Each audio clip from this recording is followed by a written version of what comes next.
Baik, kita berjumpa lagi di podcast Palu bersama saya Roni Sandi.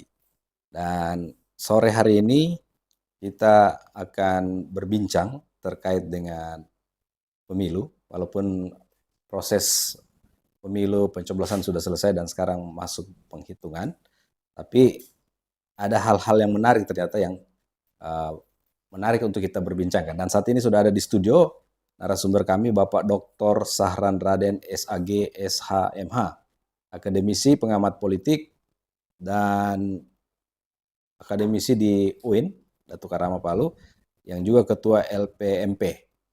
Assalamualaikum Pak Dokter. Assalamualaikum warahmatullahi wabarakatuh. Wah, luar biasa. Pak, Terima kasih Pak Roni.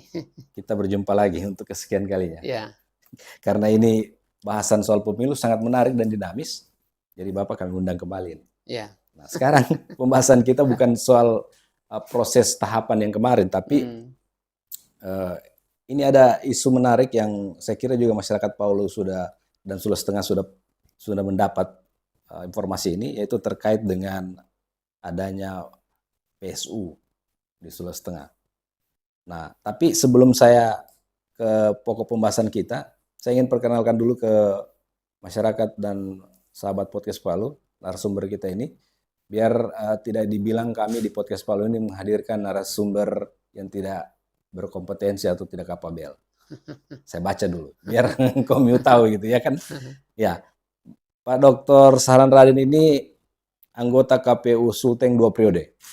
2013-2018 adalah sebagai ketua KPU Sulteng, kemudian 2018-2023 sebagai ketua divisi sosialisasi, pendidikan pemilih, partisipasi masyarakat, dan sumber daya manusia.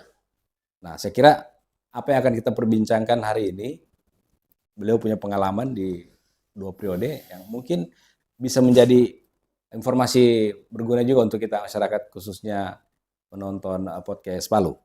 Nah, Pak Dokter, saya menyampaikan bahwa tema kita waspada potensi pelanggaran pemilu di PSU.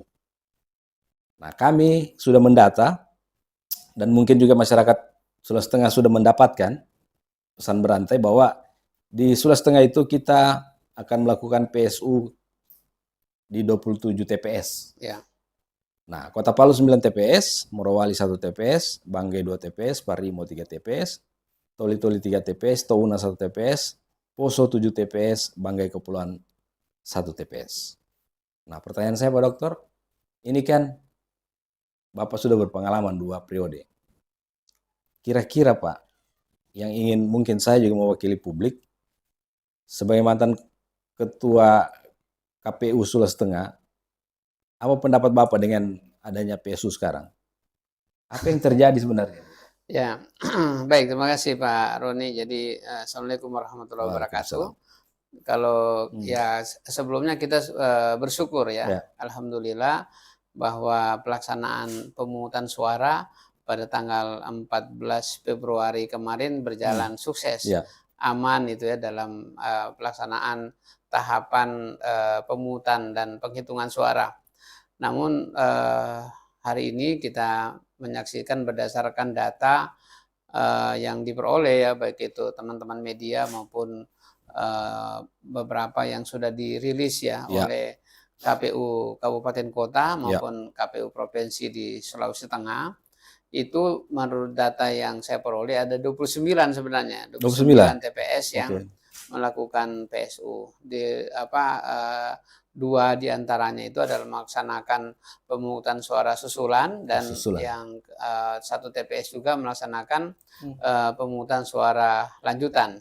Jadi sesuai dengan norma di dalam peraturan perundang-undangan ya, Undang-Undang 7 tahun 2017 maupun peraturan KPU nomor 25 tahun 2023 bahwa selain PSU, pemungutan suara ulang juga bisa dilaksanakan PSS, pemungutan suara susulan, maupun PSL, pemungutan suara lanjutan. Nah, berkaitan dengan pemungutan suara ulang ini sebagaimana dalam TPS, sebenarnya menurut saya ini ada dua hal penting ya. Pertama itu adalah kekeliruan yang dilakukan oleh KPPS ya, yang ada di TPS itu. Yang kedua itu adalah pemilih sendiri yang tidak mengetahui informasi berkaitan dengan tata cara pemungutan suara di TPS itu. Jadi ada dua faktor utama. Faktor KPPS sendiri yang tidak cermat, tidak membuat prinsip kehati-hatian di dalam proses tahapan pemungutan suara. Dan yang kedua itu adalah pemilih sendiri yang tidak mendapatkan informasi lebih dalam, lebih detail berkaitan dengan tata cara pemungutan suara di TPS itu. Nah, kalau kita lihat di dalam Undang-Undang Nomor 7 Tahun 2017 maupun PKPU Nomor 25 Tahun 2023, saya sudah bukan anggota KPU lagi, tapi maksud saya membaca membaca PKPU yang diundangkan oleh KPU itu bahwa dinyatakan sebenarnya PSU itu atau pemungutan suara ulang itu terjadi karena beberapa hal. Yang pertama memang karena ada terjadinya bencana alam dan kerusuhan ya di sebagian atau di seluruh atau sebagian dari dapil daerah pemilihan. Kemudian yang kedua memang pembukaan kotak suara pada saat pemungutan suara itu oleh KPPS dilakukan tidak sesuai dengan tata cara dan ketentuan peraturan perundang-undangan. Baik ketentuan yang ada di dalam Undang-Undang 7 Tahun 2017 maupun di dalam ketentuan peraturan KPU nomor 25 Tahun 2023. Jadi tata caranya mulai dari pembukaan kotak, kemudian mencermati secara keseluruhan sampai dengan pada saat dimulainya pemungutan suara. Nah, itu tidak disesuai dengan ketentuan peraturan perundang-undangan. Yang kedua sebenarnya adanya petugas KPPS ya yang meminta pemilih untuk memberikan tanda khusus itu. Memberikan tanda khusus atau menandatangani atau menuliskan nama di surat suara. Nah, itu kan dulu pernah terjadi ya, ada pemilih yang menandai surat suara. Itu menandakan bahwa ini sebenarnya ada modus yang dilakukan agar boleh jadi terjadinya money politik ya, politik uang. Jadi di situ agar supaya ditahu siapa saja yang memilih kandidat tertentu itu. Nah, itu makanya karena terjadi peristiwa-peristiwa seperti itu, maka sejak pemilu 2014 itu KPU mengatur itu. Dan Undang-Undang 7 Tahun 2017 juga mengatur berkaitan dengan terhadap peristiwa dan perbuatan itu. Maka kalau ada petugas KPPS yang memerintahkan atau meminta kepada pemilih untuk menandai surat suaranya, menandai dengan tanda khusus itu ya. Misalnya dengan ciri-ciri khusus yang menandakan calon tertentu misalnya. Nah, itu memenuhi syarat untuk dilakukan PSU. Yang berikutnya itu adalah petugas KPPS merusak lebih dari satu surat suara yang digunakan oleh pemilih sehingga menyebabkan adanya surat suara yang tidak sah itu. Tidak sah. Dan atau misalnya pemilih yang tidak memiliki KTP elektronik atau surat keterangan yang tidak terdaftar di dalam DPT maupun DPTB, memilih di satu TPS maupun di lebih dari satu TPS itu. Nah, ini yang saya kira itu mengakibatkan pemungutan suara ulang. Nah, terhadap kasus yang hari ini yang ada 29 TPS itu, saya mengecek teman-teman di penyelenggara, itu kebanyakan adalah pemilih luar yang datang ke TPS itu memaksakan untuk memilih, padahal dia tidak terdaftar di dalam DPT dan DPTB. Dan orang itu KTP-nya bukan di wilayah TPS yang bersangkutan. Nah, itu. Nah, ini seolah-olah memaksakan untuk masuk ke dalam untuk memilih. Nah, itu yang saya kira yaitu pastilah kalau lebih dari satu orang itu satu kali untuk memilih, maka itu dapat dipastikan itu adalah sebuah pelanggaran pemilu, dan itu bisa direkomendasikan oleh di hasil penelitian oleh pengawas TPS ya. kemudian merekomendasikan kepada menyampaikan kepada Panwas, Panwas di tingkat berikutnya. Lalu kemudian nanti hasil kajiannya disampaikan rekomendasi kepada KPU ya untuk dilakukan PSU misalnya itu yang sebagaimana TPS-TPS yang sudah disebutkan tadi itu ya karena adanya rekomendasi dari Bawaslu yang kemudian itu setelah itu dikaji oleh KPU karena yang namanya rekomendasi kan sifatnya bisa tidak dilaksanakan itu ya oleh Bawaslu, tapi kalau namanya putusan Bawaslu itu harus dikerjakan serta merta harus ditindaklanjuti oleh KPU, tapi yang sifatnya rekomendasi boleh saja tidak dilakukan oleh KPU. Misalnya rekomendasi terkait dengan satu TPS itu harus PSU misalnya, tapi kalau berdasarkan kajian KPU bahwa ini sesuatu yang tidak memenuhi syarat untuk dilakukan PSU, maka boleh saja tidak dilaksanakan oleh KPU. Nah itu yang sifatnya yang perbedaannya. Nah ini saya kira penting ya untuk kita ketahui secara bersama itu. Saya kira itu. Baik. Nah di banyak pertanyaan publik juga ini masyarakat kemarin yang kami akomodir, Pak Dokter, mereka menanyakan kalau PSU itu apakah secara keseluruhan harus diulang semua dari nol begitu. Misalnya kemarin kita memilih di TPS yang sama sih. Memilih. Kemudian mereka tanya ke kita, apakah kita ini yang sudah memilih diulang lagi? Jadi kan kita bola-balik nih. Artinya masa mau baptis 2 kali? Ini kita bisa dipengaruhi dong. Apakah ini yang terjadi sekarang itu akan begitu juga atau harus hanya menggunakan surat suara yang atau DPT yang kemarin itu tambahan dengan yang seperti Pak Dokter jelaskan itu, kalau orang dari luar kota harus memiliki rekomendasi. Ya itu kan kalau PSU itu ada surat-surat cadangan yang disiapkan oleh KPU. Itu 1000 ya surat-surat cadangan yang disiapkan oleh KPU kabupaten kota. Nah inilah jadi ya memilih ulang sama dengan seperti tadi pertanyaannya. Beberapa hal yang perlu diperhatikan bahwa memang PSU itu tidak ada lagi pemutakhiran data pemilih. Ya, karena memang waktunya hanya 10 hari setelah hari pemungutan suara itu dilakukan gitu ya. Jadi tidak ada lagi pemutakhiran data pemilih, tidak ada namanya kampanye itu. Tidak ada namanya kampanye, jadi dilaksanakan sesuai dengan tahapan pemungutan suara oleh KPU kabupaten ya. Jadi dilaksanakan oleh KPPS yang sama. Nah, dulu saya pada saat jika ada jika ada PSU, maka ada beberapa kemungkinan itu biasanya penyelenggara pemilunya, KPPS-nya ada yang sudah tidak mau gitu ya. Ada yang tidak mau melaksanakannya itu ya. Nah, kalau misalnya dia tidak mau melaksanakan oleh KPPS itu, kita kan nanti identifikasi ada berapa orang KPPS yang tidak mau untuk menolak gitu ya. Maka itu bisa ditambah dilakukan oleh PPSK atau PPK atau misalnya KPU kabupaten yang langsung itu menjadi KPPS itu di KPPS. Nah, ini juga harus ada seleksi. Jangan sampai misalnya KPPS-nya itu melakukan pelanggaran administrasi berat itu sehingga terjadinya PSU.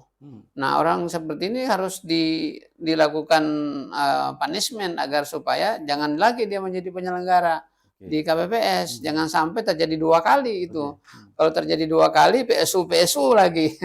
Nah itu jadi penyelenggaranya harus memang orang yang berintegritas, yang memang memiliki mencermati secara hati-hati terhadap proses tahapan pemungutan suara itu. Jadi PSU itu nanti juga sama, jadi dibangun TPS itu, dibangun TPS, kemudian KPPS-nya akan mengirimkan C6 itu, C pemberitahuan itu sekarang ya, C pemberitahuan sesuai dengan TPS yang bersangkutan yang ada di dalam DPT itu maupun DPTB. Jadi ini sama dengan seperti biasanya tahapannya, mulai dari pemberian C6 itu pemanggilan kepada pemilih untuk datang di TPS menyampaikan hari apa pelaksanaan pemungutan suara, TPS berapa itu. Nah itu ya kemudian KPPS mengumumkan, boleh saja misalnya disosialisasikan, mengumumkan kepada masyarakat melalui rumah-rumah ibadah, apakah masjid atau gereja dan lain sebagainya. Itu karena kenapa? Itu kita memitigasi dampak terhadap tingkat partisipasi pemilih. Ya. Jangan-jangan pada saat TPS itu dilakukan PSU, itu tidak sama dengan tingkat partisipasi pemilih sebelumnya itu. Apakah berkurang itu kan? Karena tadi orang kan pasti jenuh untuk datang lagi ke TPS, tidak mau lagi dan segala macam itu. Nah itulah harus diantisipasi oleh KPPS, mengumumkan itu kepada pemilih itu ya di lingkungan RT RW-nya, itu sesuai TPS-nya berada di mana dan segala macam. Jadi sama dengan dimulainya hari pemungutan suara itu. Berarti prosesnya. Suara yang kemarin misalnya sudah dihitung di TPS itu dianggap hangus. Ya itu dianggap batal. Batal. Ya jadi dalam melakukan rekapitulasi nanti itu hasil yang digunakan oleh TPS yang bersangkutan tidak ada lagi. Jadi dimulai ulang yang baru. Saya membayangkan Pak Dokter, teman-teman di KPPS ini dari pagi kembali ke pagi. Iya itu. Kemudian ketika nanti disuruh ulang lagi begitu, dia mungkin sudah trauma gitu. Bagaimana orang bilang beratnya kerja menjadi petugas di TPS ini. Nah, itulah salah satunya tadi itu yang saya sampaikan. KPU perlu menginventarisasi KPU kabupaten ya, menginventarisasi yang mana KPPS itu yang masih mau atau tidak mau atau misalnya bermasalah. Itu diinventarisasi. Kemudian dilakukan ada SK kembali untuk meng-SK-kan KPPS tersebut itu ya, supaya menjadi sah itu sebagai petugas KPPS itu. Nah ini yang saya kira penting ya untuk dimitigasi oleh teman-teman penyelenggara pemilu itu ya, karena menyampaikan juga kepada partai-partai politik, kepada saksi agar supaya mendatangkan saksinya.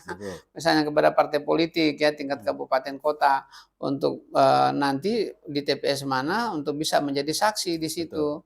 Ya ini saya kira tahapannya sama dengan pada saat tanggal 14 Februari yang sebelumnya sudah dilakukan itu di situ. Nah ini Pak Dokter yang juga menarik saya kira. Apakah ini teman-teman di KPPS ini juga upahnya atau honornya itu akan yang PSU ini akan ditambah atau tetap memakai honor yang sebelumnya? Nah ini kan karena dia kerja double ini, walaupun memang kesalahan ada di situ. Saya belum tahu kan ya, karena ini honor KPPS itu yang 1.200.000 itu anggota kan itu dia berlaku hanya untuk pada saat satu hari melaksanakan pemungutan suara.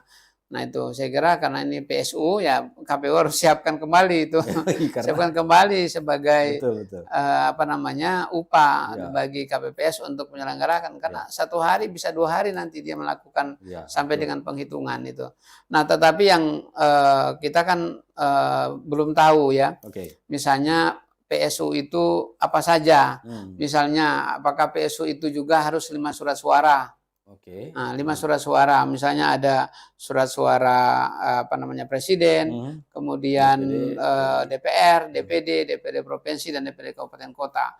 Karena kenapa? Ada satu peristiwanya itu adalah kenapa diulang seperti itu. Misalnya ada pemilih tadi yang saya sampaikan, salah satunya tidak terdaftar dalam DPT, tidak terdaftar dalam DPTB, dia datang memilih KPPS-nya memberikan semua itu, memberikan semua surat suara. Atau misalnya dia terdaftar dalam DPT, kemudian dia memilih antar dapil ya, antar dapil antar kabupaten, berbeda provinsi, berbeda provinsi, berbeda kabupaten, berbeda kecamatan, sehingga mempengaruhi perbedaan daerah pemilihan. Maka itu tidak boleh dikasih surat suara 55 itu. Oh ya. Ya, jadi itulah yang akhirnya tetapi kejadian-kejadian KPPS ini memberikan surat suara itu sampai dengan 5 surat suara. Nah, itu kan pelanggaran itu. Sesuai dengan undang-undang dan peraturan KPU nomor 25 tahun 2023. Jadi kalau misalnya begini, kalau dia misalnya orang Jawa, misalnya dari Jawa Timur, datang memilih ke sini, dia pindah memilih misalnya ya, karena sesuatu pekerjaan dia datang ke sini, kan dia tidak boleh menerima semua surat suara.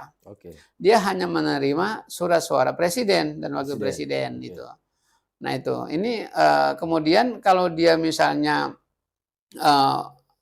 daerah pemilihan Sulawesi Tengah misalnya, dia pindah memilih dari Palu ya ke Banggai misalnya ya, ke Banggai, maka yang yang diberikan dia itu hanya surat suara presiden, kemudian surat suara DPR dan surat suara DPD. Nah, surat-suara DPD provinsi dan DPD kabupaten kota tidak bisa diberikan. Jadi ini sesuai dengan kategori pelanggarannya itu.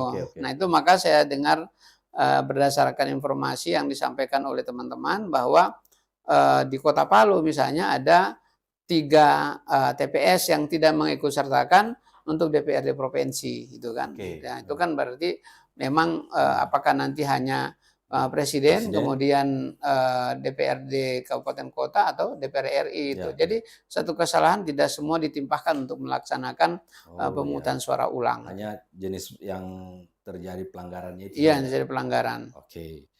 Karena kalau seperti itu kan terjadi kerugian juga. Misalnya tidak ada kesalahan di situ, kenapa harus diulang? Diakumulasi semua. Diakumulasi suara kan bisa kerugian konstitusional yang dialami oleh calon itu kan, maka itu KPU harus bisa menjamin terhadap terpeliharanya itu ya suara yang sudah dicoblos ya pemilih itu saya kira penting. Nah ini semangat teman-teman sahabat podcast khususnya KPPS ini, karena mau diulang ya, mudah-mudahan ada honor tambahannya. Karena saya saja tidak mengalami, tidak bekerja di situ, melihat betul-betul 1 kali 24 jam sampai lewat lah, sampai siang mereka masih berada di situ. Kerjanya sangat berat dan harus diapresiasi saya kira teman-teman. Tapi Pak Dokter, kan seperti contoh yang sudah disampaikan Pak Dokter tadi, bahwa ada pelanggaran itu karena ada petugas di KPPS itu memberikan surat suara, sebenarnya itu pelanggaran. Tapi kan sebelumnya sudah ada BIMTEK. Sudah ada BIMTEK, kemudian kenapa bisa lolos ini? Apa human errornya di mana nih? Iya kan, sebenarnya namanya dengan bimbingan teknis itu kan banyak faktor itu ya. Yang pertama boleh jadi orang yang membimtek itu ya, itu tidak mengetahui secara keseluruhan teknisnya. Atau misalnya boleh jadi KPPS yang menerima materi tidak sempurna itu ya. Ya itu yang akhirnya transfer ilmu terhadap dari satu penyelenggara kepada penyelenggara yang lain itu bisa berbeda-beda itu kan.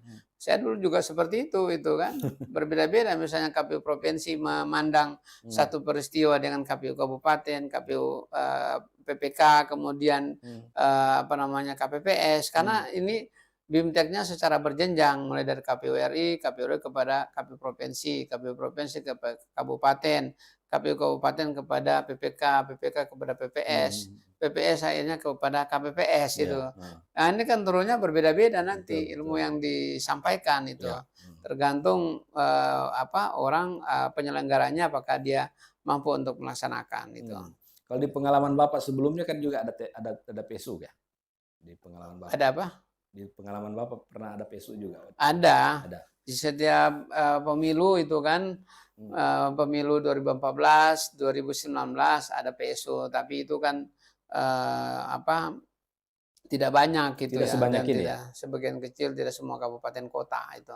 Ini termasuk yang ini banyak ya? Termasuk banyak itu 29 TPS. 29 TPS. Nah, 29 TPS ini yang penting ini adalah bagaimana hal-hal yang kita misalnya harus memitigasi, waspada ya terhadap potensi adanya pelanggaran. Nah, kalau kita melihat beberapa pelanggaran pemilu itu kan ada beberapa itu. Yang pertama pelanggaran administrasi. Pelanggaran administrasi ini bisa dilakukan oleh KPPS ya terhadap tata cara prosedur itu. mekanisme di dalam pemungutan suara itu tidak sesuai dengan peraturan perundang-undangan. Nah, itu namanya pelanggaran administrasi. Nah, itu. Nah, pelanggaran administrasi ini bisa dilakukan, direkomendasikan oleh pengawas TPS di dalamnya untuk melakukan itu. Nah, itu harus memang diwaspadai, jangan sampai terjadi itu dan mengakibatkan adanya PSU kembali. Waduh. Nah, kan berbahaya kalau sudah 2 kali itu di PSU terus itu. Yang kedua, KPPS ini ya, yang kita sebut dengan pelanggaran kode etik gitu. Jangan sampai terjadi pelanggaran kode etik yang dilakukan oleh penyelenggara itu, apakah itu KPPS atau bertingkat di atasnya. Karena ini berkaitan dengan perilaku, sikap, profesionalisme, integritas itu ya dari penyelenggara pemilu, itulah yang kita sebut dengan pelanggaran kode etik. Jangan sampai itu terjadi itu. Yang ketiga, ini yang sangat berbahaya lagi, terjadinya tindak pidana. Nah, apa saja misalnya tindak pidana itu termasuk dalam kategori politik uang di dalamnya, karena ini sangat berbahaya, rentan itu di PSU itu kan orang memperebutkan suara itu, memperebutkan suara. Maka ini teman-teman Bawaslu harus bisa mengawal secara ketat itu ya terhadap proses PSU ini. Jangan sampai ada praktek yang dilakukan oleh para calon, oleh para kandidat yang kemudian bisa melakukan politik uang di dalamnya itu. Karena bisa mahal di dalamnya itu ya. Bisa mahal. Yang tadinya misalnya politik uang itu di saat pemungutan suara standar saja 50 sampai dengan 100.000 misalnya dikasih kepada pemilih. Tapi ketika PSU yang sangat menentukan suara calon itu boleh saja melambung tinggi, bisa saja satu suara bisa 1 juta satu orang itu. Nah, ini saya kira perlu diwaspadai. Jadi menurut saya tadi itu ya 3 yang perlu diwaspadai terhadap pelanggaran pemilu. Pelanggaran yang sifatnya administrasi, pelanggaran yang sifatnya kode etik, dan pelanggaran yang sifatnya pidana pemilu. Nah, itu bisa saja berpotensi di saat hari pemungutan suara itu.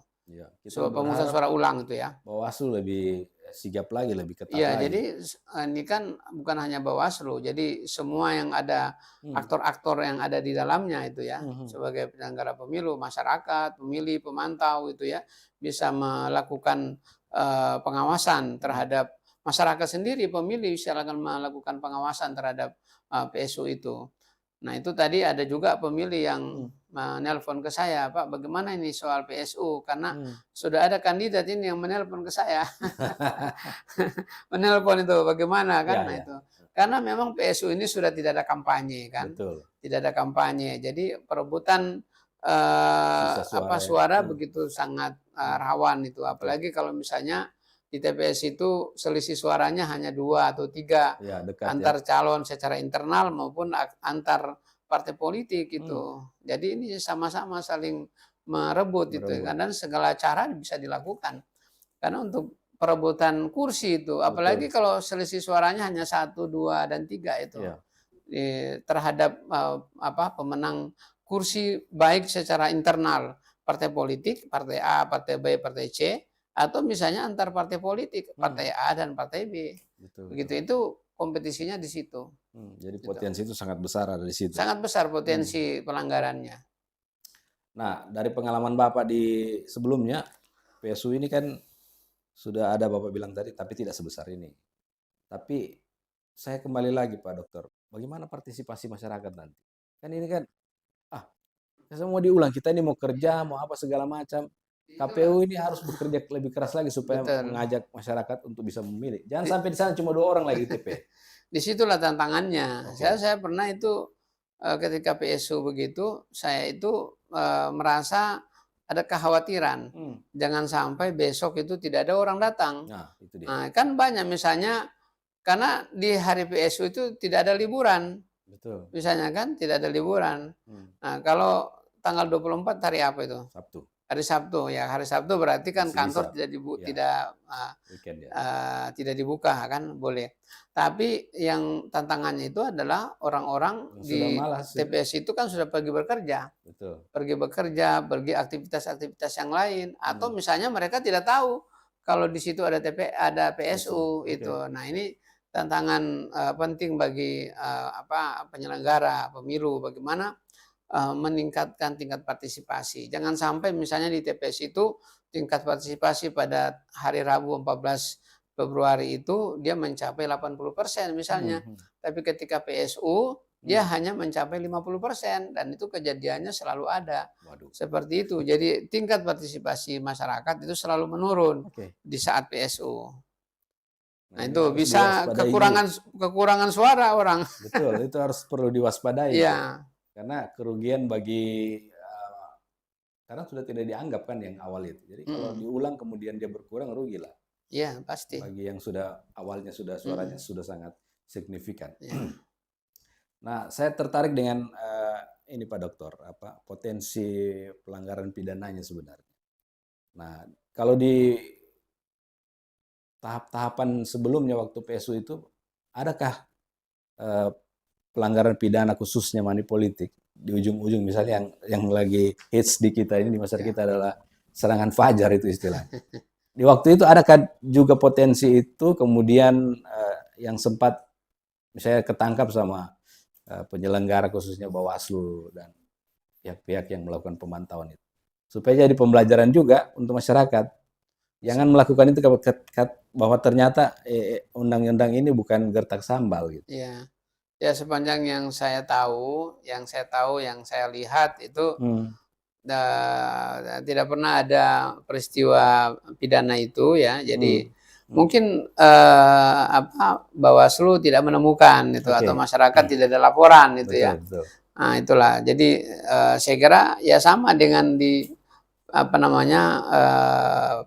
pemungutan suara secara normal itu pada tanggal 14 Februari kan tidak ditemukan juga. Yes, betul. Ada banyak juga, padahal orang pemilih yang kita wawancarai dia diberi itu ya. Dia diberi dan segala macam. Tapi kan pemilih juga tidak sanggup untuk melaporkan bahwa misalnya dia itu diberikan, malah dia ambil itu kan. Nah, ini yang saya kira kan ada pemeo itu di pemilih.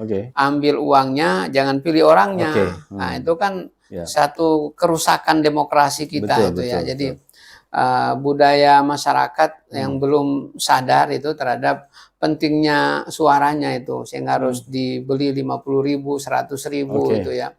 Nah, saya kira PSO juga begitu ya. Tapi kan tidak ada bukti itu ya. Tidak pernah ditemukan. Sepanjang yang saya ikuti di pemilu 2014 maupun di pilkada itu tidak pernah ada. Tidak pernah ada ditemukan peristiwa pidana yang objeknya itu adalah atau subjeknya itu adalah money politik gitu. Ya, jangan sampai kayak yang terjadi di salah satu kabupaten terus disebutnya. Tidak enak karena tidak dipilih, dibongkar makam itu kan bahaya ini. Dia sudah kasih duit dan segala macam, itulah dinamikanya. Banyak sekarang kan orang caleg memberikan wakaf tanah untuk kuburan. Betul. Di dapilnya. Tapi ketika dia tidak terpilih, besok dia cabut ulang wakafnya itu. Ini yang berat kan, karena berharap sudah dipilih, begitu dicek di TPS itu tidak ada yang pilih. Wah, kan gampang sekali dideteksi itu. Betul. Nah, ini juga masyarakat juga mungkin bisa kita sampaikan bahwa ya ini demokrasi yang seperti Pak Dokter bilang tadi ini rusak karena satu memberi peluang, satu juga mau menerima, padahal sebenarnya itu sudah merusak demokrasi yang ada. Jadi yang saya kira untuk menjaga kemurnian suara pemilih itu ya di saat pemungutan suara itu kan bukan hanya tugas penyelenggara pemilu untuk menjaga itu secara baik, tapi ini adalah tugas kita bersama.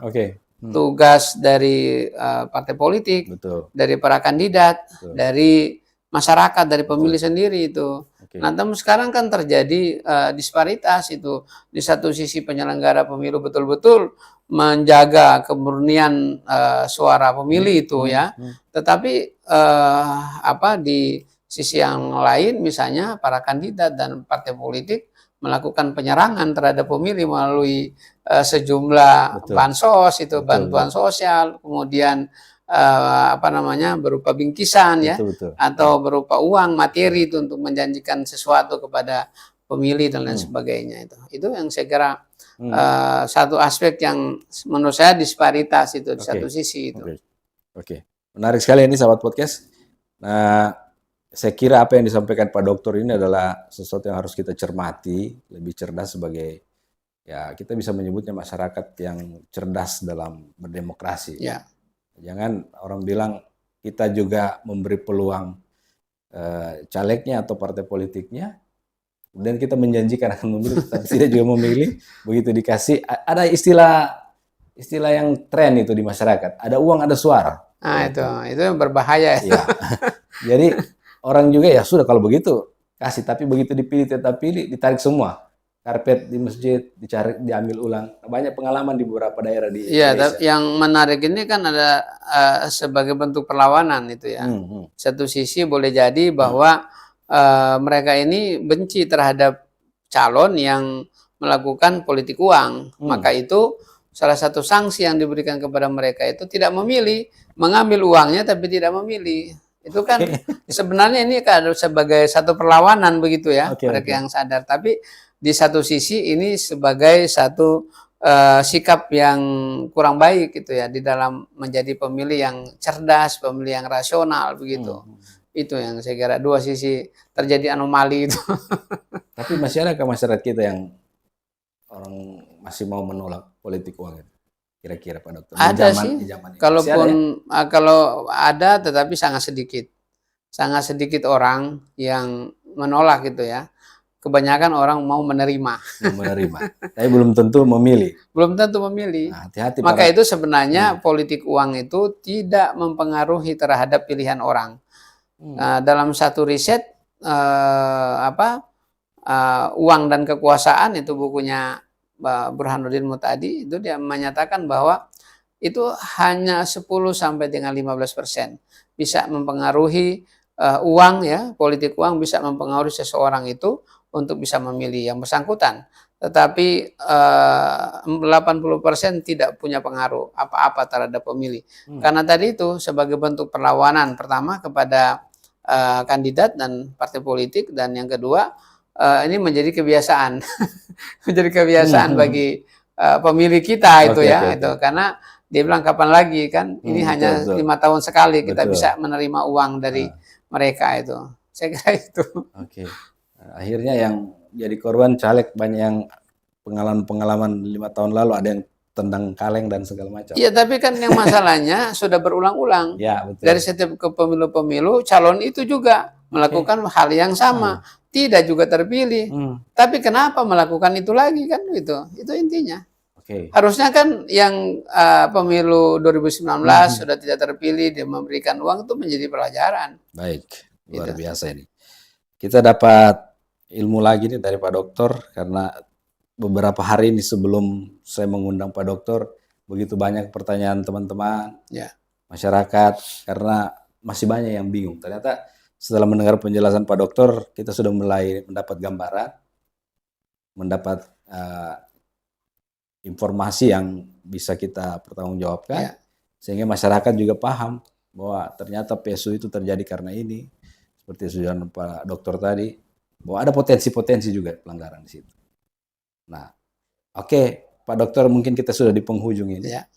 Ya, saya ingin Pak Dokter menyampaikan ke publik, masyarakat di Sulawesi Tengah, khususnya penonton podcast Palu, apa yang harus kita lakukan ini di PSU ini, Pak, supaya benar-benar di PSU ini terjadi dengan lancar, kemudian yang dikhawatirkan itu tidak terjadi lah. Ya, menurut saya yang pertama kepada pemilih.